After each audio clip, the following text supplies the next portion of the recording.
Okay, your friend does not have time to talk here. He is doing you a favor. It's a major operation, this dude.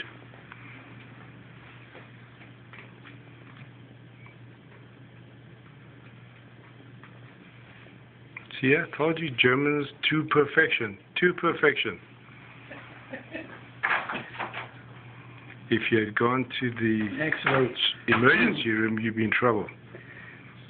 Kind of to me it's kind of a funny story, and I don't know whether it had anything to do with it, but when I was in college, a guy, I went to college in South Carolina, and up in the hills up above Greenville, South Carolina, there was a guy that had a Mercedes that he had an engine rebuilt on it, right. And they shipped it to him on a pallet.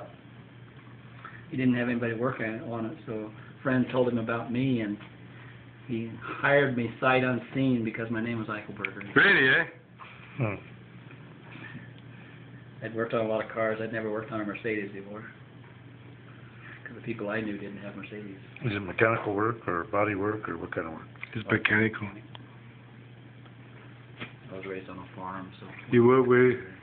Your farm was where? In Maine? No, here. Oh, here. Here.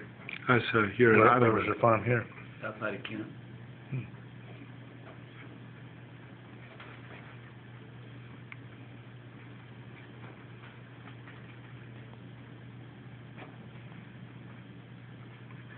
So the purpose of this is to tie the flat down, essentially.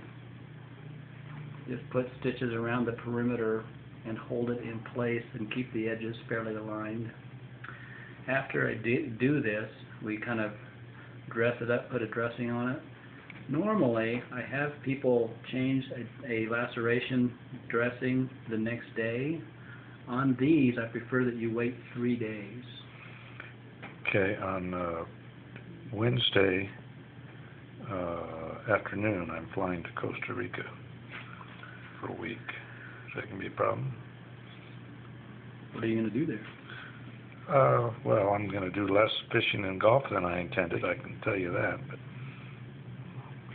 it's not a problem necessarily, you know, it's, but you're going to have to not use this finger for much, at least for the first 3 days. And I do that because I don't want people messing with the wound for those first 2 or 3 days, because that's a period of time, if you leave it alone, that it allows or helps that flat to settle back down and to start to